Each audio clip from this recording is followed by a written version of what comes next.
Welcome to Python life YouTube channel. ఈ వీడియోలో నేను ఒక డాటా సైంటిస్ట్కి వాళ్ళ శాలరీ బూస్టప్ ఎలా చేయాలనుకుంటున్నారా? సో దానికి సంబంధించి ఒక 8 స్కిల్స్ అయితే మీకు అవసరం పడతాయి. ఆ 8 స్కిల్స్ ఏంటో డిస్కస్ చేద్దాం. అందుకే టైటిల్ ఏంటి, 8 skills that can Boost your data scientist salary. So me salary boost up చేయాలనుకుంటున్నారా, మీ డాటా సైంటిస్టా? సో మీకు 8 స్కిల్స్ వస్తే సెట్. సో చూసేద్దామా. ఫస్ట్ వన్ వచ్చేసి ప్రోగ్రామింగ్ ప్రొఫిషియన్సీ.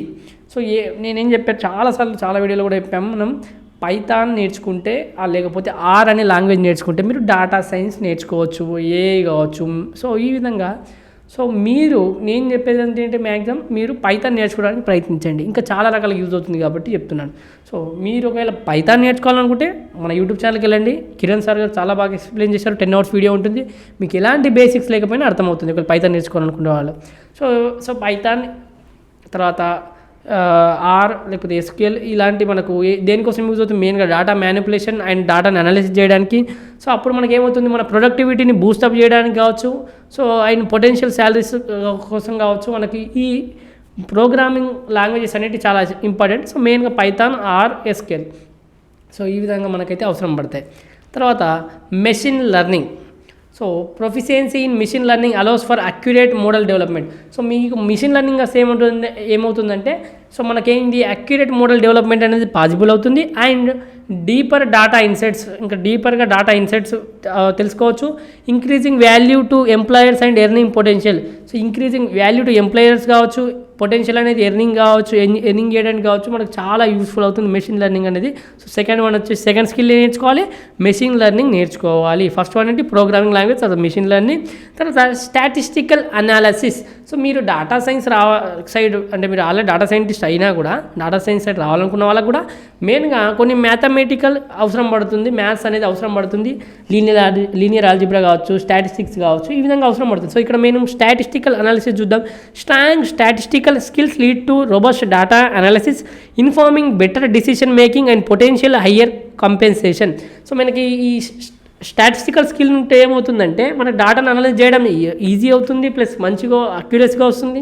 తర్వాత మనం బెటర్గా డిసిషన్ మేకింగ్ తీసుకోవచ్చు. అలాగే మనకు పొటెన్షియల్లీ కూడా మనం కంపెనీకి చాలా యూస్ఫుల్ అవుతుంది. స్టాటిస్టికల్ అనేది చాలా చాలా మంచిది మనకు వచ్చి ఉంటే. సో డాటా సైన్స్ సైడ్ స్టాటిస్టికల్గా మనం తీస్తాం కాబట్టి దానికి తగ్గట్టే మనం డిసిషన్ మేకింగ్ చేయొచ్చు. సో ఇదొకటి. తర్వాత డాటా విజువలైజేషన్.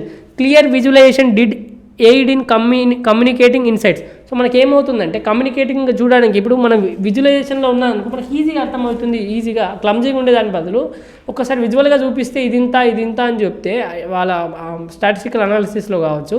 సో డాటాగా విజువలైజేషన్ చూస్తే ఇప్పుడు మనకు ఎవరైనా స్టోరీ చెప్పిన దానికంటే వినేటప్పుడు కాకపోయినా చూసినప్పుడు మనకు మూవీ బాగా అర్థమవుతుంది. ఆ సీనా ఈ సీనా. సో అది మన విజువలైజేషన్ అనేది చాలా ఇంపార్టెంట్. మన గుర్తుంటుంది, ఎక్కువ రోజు గుర్తుంటుంది. అలా ఎలా గుర్తుంటుందో అర్థమవుతుంది కదా.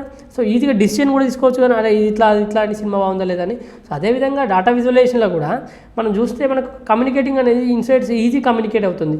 తర్వాత facilitating informed decision and potential increasing rewards. So మనకు దీనివల్ల మనకు పొటెన్షియల్గా మనకు ఇంక్రీజ్ రివార్డ్స్ కావచ్చు, సో మన డిసిషన్ మేకింగ్ కావచ్చు. ఈ విధంగా డాటా విజువలైజేషన్ ద్వారా జరుగుతుంది మంచిగా. తర్వాత big data technologies. Proficiency in big data tools enables efficient handling of large data sets. So మనకు ఈ బిగ్ డాటా టూల్స్ ఎనేబుల్స్ ఏం చేస్తుందంటే మనకు లార్జ్ డాటా సెట్స్తో డీలింగ్ చేయడానికి కావచ్చు. Extracting valuable insights and increasing value to organization. So మనం extracting valuable insights తీయచ్చు. తర్వాత ఇంక్రీజింగ్ వాల్యూ టు ఆర్గనైజేషన్ కావచ్చు. మనం ఆర్గనైజేషన్కి వాల్యూని కూడా ఇంక్రీజ్ చేయొచ్చు. తర్వాత domain knowledge. Deep understanding of industry challenges leads to tailored insights. So మనకి deep understanding of industry challenges ఉంటాయి కదా, ఏమవుతుంది మనకు లీడ్స్ టు టైలర్డ్ ఇన్సైట్స్. మనకి మంచి టైలర్డ్ ఇన్సైట్స్ వస్తాయి. Solution potentially increasing recognition and compensation. So ఏమవుతుంది, సొల్యూషన్ పొటెన్షియలీ ఇంక్రీజింగ్ రికగ్నేషన్ కావచ్చు, తర్వాత కంపెన్సేషన్ కూడా జరుగుతుంది. డొమైన్ నాలెడ్జ్ అనేది చాలా చాలా ఇంపార్టెంట్. తర్వాత communication skills. Not only data scientist, everything ఎక్కడికి వెళ్ళినా మన సాఫ్ట్వేర్ సైడ్ వచ్చినప్పుడు కమ్యూనికేషన్ స్కిల్స్ అనేది చాలా ఇంపార్టెంట్. సో మనకు కమ్యూనికేట్ అవ్వడం ఓన్లీ ఇంగ్లీష్లో మాట్లాడడం కాదు, మన థాట్స్ని ఎదుటి వాళ్ళకి అర్థమయ్యేలాగా మనం చెప్పడం. సో అది ఒక 7th స్కిల్. కమ్యూనికేషన్ స్కిల్ అది వెరీ వెరీ ఇంపార్టెంట్. సో ఇది మనకు హై శాలరీస్ రావడానికి కూడా ఇది ఒక మెయిన్ రీజన్ అండి. తర్వాత problem solving abilities. Software side రావాలన్నప్పుడు మనకు ప్రాబ్లమ్ సాల్వింగ్ స్కిల్స్ అనేది కొద్ది వరకన్నా ఉండాలి. ఎవరికి ఫస్ట్ నుంచి ఉండవు, మనం బై ప్రాక్టీసింగ్ అది ఆటోమేటిక్గా జనరేట్ అవుతుంది. సో మీరు ప్రాక్టీస్ చేస్తుంటే. So creative problem solving with data drives innovative solution and impactful results. So మనకి ఇన్నోవేటివ్ సొల్యూషన్స్ కావచ్చు, ఇంపాక్ట్ఫుల్ రిజల్ట్స్ వస్తాయి ఇలా మన ప్రాబ్లమ్ సాల్వింగ్ ఎబిలిటీస్ ఉంటే. Leading to recognition and potentially higher compensation. So మనకి ఏమవుతుంది, రికగ్నేషన్ కావచ్చు, హయ్యర్ కంపెన్సేషన్ కూడా జరుగుతుంది దీనివల్ల. సో ప్రాబ్లమ్ సాల్వింగ్ ఎబిలిటీస్ కూడా ఉంటాయి. ఈ 8 స్కిల్స్ మాత్రం మీ దగ్గర ఉంటే సో మీరు మీ డాటా సైంటిస్ట్ యొక్క శాలరీని బూస్టప్ చేసుకోవచ్చు. సో ఇంకా మీరు పైథాన్ నేర్చుకోవాలనుకుంటే మనం పెయిడ్ కోర్స్ రన్ చేస్తున్నాం, ఫుల్ స్టాక్ పైథాన్ కోర్స్. కామెంట్లో అన్ని డీటెయిల్స్ ఉంటాయి, ఒక ఫోన్ నెంబర్ కూడా ఉంటుంది. మీకు ఏమైనా డౌట్స్ ఉంటే అక్కడ కాల్ చేయొచ్చు. ప్లస్ డెమో లింక్ ఉంటుంది, డెమో చూడండి, డెమో నచ్చితేనే జాయిన్ కండి.